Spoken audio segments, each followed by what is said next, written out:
செத்த உடனே எப்ப பார்த்தாலும் இத்தியே படி. வணக்கங்க. அப்பா சந்திரவா, உனக்கு தான் கல்யாணமே அவளையே குழந்தையோட வர.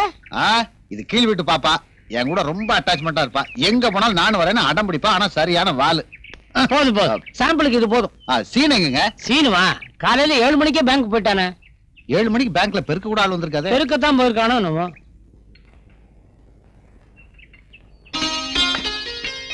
கொஞ்சம் நில்லுங்க. ஏங்க, இது உங்க வீட்டு மருமக தானே அப்படின்னு இவங்க ஒத்துக்கிட்டாங்க. ஆனா அந்த முரட்டு பையன் ஒத்துக்கலையே. அதுக்கு சொல்லலங்க. அன்னைக்கு பாக்குறப்ப எவ்வளவு நல்லா இருந்தாங்க, இன்னைக்கு ரொம்ப நல்லா இருக்காங்களே. மனசு சரியில்லைன்னா முகம் எப்படிப்பா நல்லா இருக்கும்? சந்திர, கல்யாணம் ஆன ஒரு பொண்ணு பூ வச்சுக்கிறது, பொட்டு வச்சுக்கிறது, விதவிதமா புடவை கட்டிக்கிறது, இதெல்லாம் தான் புருஷன் பார்த்து நல்லா இருக்குன்னு சொல்றதுக்காகத்தான். ஆனா இவளுக்கு வாச்ச புருஷன் இவளை ஏறெடுத்து கூட பார்க்க மாட்டேங்கிறானே. சரிங்க, சீனு சரியில்லைன்றதுக்காக மத்தவங்க எல்லாம் சும்மா இருக்க முடியுமா? நீங்க பெரியவங்க, நீங்க தான் அந்த பொண்ணை சந்தோஷமா இருக்க வைக்கணும். கல்பனா, அவங்க சார்பா நான் சொல்றேம்மா, இனிமே நீ எப்பவும் புது புடவை கட்டிக்கிட்டு தொடச்சு வச்ச குத்து விளக்கு மாதிரி பளிச்சுன்னு இருக்கணும். ஏங்க, கதை புஸ்தகம் படிக்கிற பழக்கம் உண்டா? மெட்ராஸ்ல இருக்கும்போது நிறைய படிச்சிருக்கேன். இங்க வந்ததும் படிக்கிறது நின்னு போச்சு. இது ஹெரால்ட் ராபின்ஸோட புக்கு. இத படிங்க, ரொம்ப இன்ட்ரெஸ்டிங்கா இருக்கும். ஆஹா, இது வயசானவங்களுக்கு இல்ல. அப்ப நான் வரட்டுங்களா? தம்பி தம்பி, நீங்க எப்ப வேணாலும் இங்க வாங்க போங்க, இது உங்க வீடு மாதிரி. அப்புறம் என்ன, தினமும் வர்றேன். பத்துமா? ஏய் வாலே வா.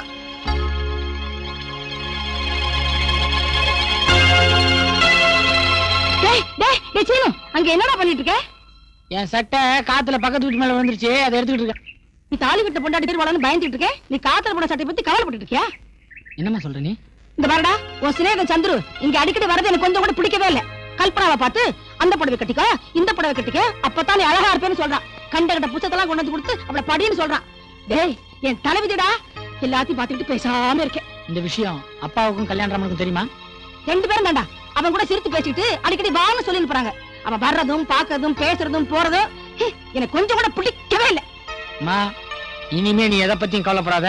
அந்த A1 சந்துருவை நான் ஒரு வழி பண்ணிடுறேன். வாங்க வாங்க. என்னது, வீட்டு கூட்டு வந்திருக்கியா, மியூசியத்துக்கு கூட்டு வந்திருக்கியா? இது வீடுதாங்க. எங்க அப்பாவுக்கு பைத்தியம். பைத்தியமா? ஏன் ஓடுறீங்க? பைத்தியம்னா பயமா இருக்காதா? ஐயோ, அந்த பைத்தியம் இல்லங்க. எங்க அப்பாவுக்கு சிலைனா பைத்தியம்னு சொல்லுவாங்க. ஓஹோ, சில பேருக்கு சேலை பைத்தியம், உங்க அப்பாவுக்கு சிலை பைத்தியமா? அடாடாடாடா, இந்த சிலை ரொம்ப பிரமாதமா இருக்கு. யார் செஞ்சது? சிற்பி மாரியப்பா செஞ்சது. அடேங்க அப்பா, இந்த சிலை ரொம்ப நல்லா இருக்கு. இந்த சிலை என்ன இவ்வளவு அசிங்கமா இருக்கு? யாரு தலையில என்ன சிலை பேசுது? இவர்தாங்க எங்க அப்பா. அப்பா, யாருமா அது? நடு ராத்திரியில குல்ஃபி ஐஸ்கிரீம் விக்கிற மாதிரி. குல்ஃபியா? அப்படியே மூஞ்சில குத்துவேன். அப்பா, இவர் குல்ஃபி இல்ல பல்ஃபி இல்ல. நம்ம இவ்வளவு நாளா தேடிட்டு இருந்தமே தி கிரேட் சவுத் இந்தியன் ஃபேமஸ் சிற்பி செல்லப்பா. அவர் இவர்தான்ப்பா. செல்லப்பா?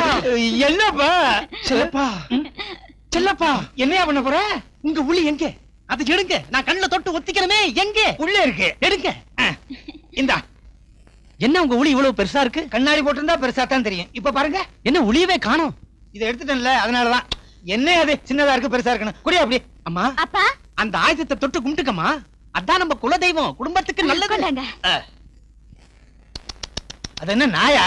இல்லீங்க, இதுவரைக்கும் இந்த உளி எத்தனை நல்ல கொத்தி இருக்குதா எவனுக்கு தெரியும். தம்பி, என் பொண்ண சாதாரணமா நினைக்காதே. பார்த்தேன் கையில வச்சு குத்தும் போதே. தம்பி, கட்டினா உங்களை தான் கட்டிக்குவேன், இல்லாட்டி என் பாடி கீழே விழும்னு என் பொண்ணு சொல்லிட்டான். பாடி கீழே விழுமா? ரொம்ப அசிங்கமா இருக்குமே. நான் சொன்னது டெட் பாடி, நான் உள்பாடி ஆக்குன்னு நினைச்சேன். சீப்பாங்க. என்னப்பா நீங்க சும்மா தொள தொளான்னு பேசிக்கிட்டு? தொள தொளாவா? ஆமா, எல்லாரும் வழக்கமா வளவளான்னு சொல்லுவாங்க. ஒரு சேஞ்சா இருக்கட்டுமேன்னு நான் தொள தொளான்னு சொன்னேன். சுத்த தொள தொளா குடும்பமா இருக்கே. அப்பா, சீக்கிரம் கல்யாணத்தை பண்ணி வைங்கப்பா. ஆமா சார், மலமலன்னு கல்யாணத்துக்கு ஏற்பாடு பண்ணுங்க. இல்லைன்னா விஷயம் வெளியே தெரிஞ்சா நான் உள்ள போய் கல்ல உடைக்கணும். உங்க விஷயம் தான் எல்லாருக்கும் தெரியுமே. என்னது? நீங்க தான் சிற்பி செல்லப்பாங்கிற விஷயம் ஊருக்கே தெரியுமே, அதத்தான் அப்பா அப்படி சொல்றாரு. செல்லப்பா தம்பி, இவ்வளவு நெருங்கி வந்துட்டீங்களா? கல்யாணத்தை தை மாசம் வச்சுக்குமா? ஐயோ, அவ்வளவு நாளெல்லாம் நம்மளால பொறுத்துக்க முடியாதுங்க.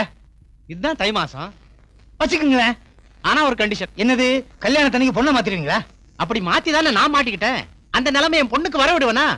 நான் சொல்ல வந்தது என்னன்னா, என்ன மெட்ராஸ்ல ஒரு சிலை எக்ஸிபிஷன் பார்க்க போயிருந்தேன். அங்க இந்த சிலையை பார்த்தேன். என்னங்க, கடவுள் சிலை மாதிரி இருக்கு. அருமையான சிலைப்பா. இத நான் வாங்க போறதுக்கு முன்னாடி வெளிநாட்டுக்காரன் எவனோ ஒருத்தன் வாங்கி போயிட்டான். அதுக்குன்னா இதே மாதிரி ஒரு சிலை வாங்கினா போகுது. அது இல்லப்பா, நீதான் பெரிய சிற்பியாச்சே. எவன் சொன்னது? என்னது? இல்லைன்னு எவன் சொன்னதுன்னு கேக்குறேன். அதனால இதே மாதிரி ஒரு சிலைய செஞ்சு என் கையில குடுக்குறேன். அதுக்கப்புறம் தான் உங்க கல்யாணம். இந்த ஜென்மத்துல எனக்கு கல்யாணமே என்ன நடக்காது. முடங்குறீங்க? இல்ல இந்த சிலையை எந்த கல்லுல செய்யறதுன்னு யோசிக்கிறேன். ஏதாவது ஒரு கல்லுல செதுக்குங்களேன். யோ, என்னைய தலையோட தலை வந்து மோதுற? உன்னோட பெரிய தொல்லையா போச்சே. கல்யாணத்துக்கு கண்டிஷன் வேற போடுறிய. ஆனானப்பட்ட ராமரே வில்ல உடைச்சதுக்கு அப்புறம் தானே சீதையை கட்டிக்க முடிஞ்சது. வில்ல உடைக்க சொன்னா பரவாயில்ல, நீங்க கல்லையில உடைக்க சொல்றீங்க. வல்லவனுக்கு புல்லு ஆயுதம். உங்களால முடியும். செதுக்குங்க, செதுக்குங்க. முயற்சி பண்ணி பாக்குறேன். முயற்சி உடையோர் இகழ்ச்சி அடையா. அடையாரோ வந்த வழியோ என் கஷ்டம் எனக்கு தானே தெரியும். சரி, ட்ரை பண்ணி பாக்குறேன். வந்தா சிலையோட வருவேன், இல்ல நான் எங்கேயாவது சிலையா நிப்பேன். கல்யாணராமா, பேங்க விட்டு பையன் இப்படித்தான் வருவான். நம்ம போடுற பிளான்ல பையன் அலற அடிச்சுட்டு நேரா போய் கல்பனா கால விழணும். வரான் வரான். ஆரம்பி. கோபால்சாமி, இன்னைக்கு ராத்திரி வானத்துல புதுசா ஒரு நட்சத்திரம் தெரியுமா? பேப்பர்ல போட்டிருக்க, படிச்சியா? புது நட்சத்திரம். என்ன நட்சத்திரம்? மன்மத நட்சத்திரம். மன்மதன் பானம் தான் விடுவான், நட்சத்திரமா விடுறான். இருக்குதே, அது 40 வருஷத்துக்கு ஒரு தடவை தான் வானத்துல தெரியுமா.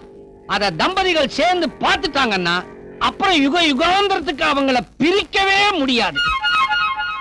கோபால்சாமி, இந்த நட்சத்திரத்தோட ராசி எப்படின்னா எலியும் பூனையுமா இருக்கிற புருஷன் பொஞ்சாதிய கூட இழுத்து ஒன்னா கொண்டாந்துரும். ஐயோ, இதுக்கு நான் ரொம்ப ஜாக்கிரதையா இருக்கணும். நான் என்ன பண்றேன், என் பொண்டாட்டி உள்ள படுக்க வச்சுட்டு நான் தனியா திண்ணல படுத்துக்கிறேன். அப்ப நான் உள்ள படுத்துக்கிறேன். ஒரு பாதுகாப்பா இருக்குமே என்னதான். இந்த நட்சத்திரத்துக்கு ராத்திரி 2ல இருந்து 4 மணி வரைக்கும் தான் பவரா. அப்போ எப்பேற்பட்ட வைராகியம் உள்ளவங்களா இருந்தாலும் கூட அவங்க மனச ஒரு ஆட்டு ஆட்டிடுமா.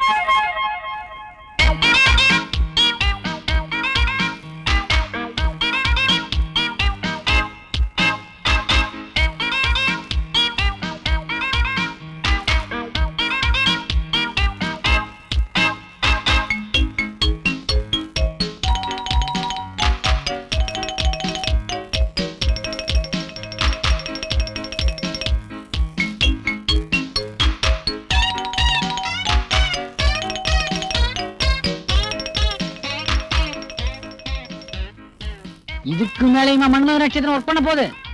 ஒர்க் பண்ணாலும் பண்ணிடும். எதுக்கும் தூக்க மாத்திரை.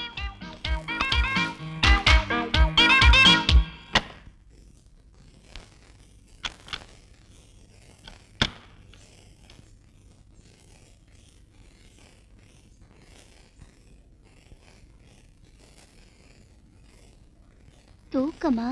இருங்க, ஒரு வழி பண்றேன்.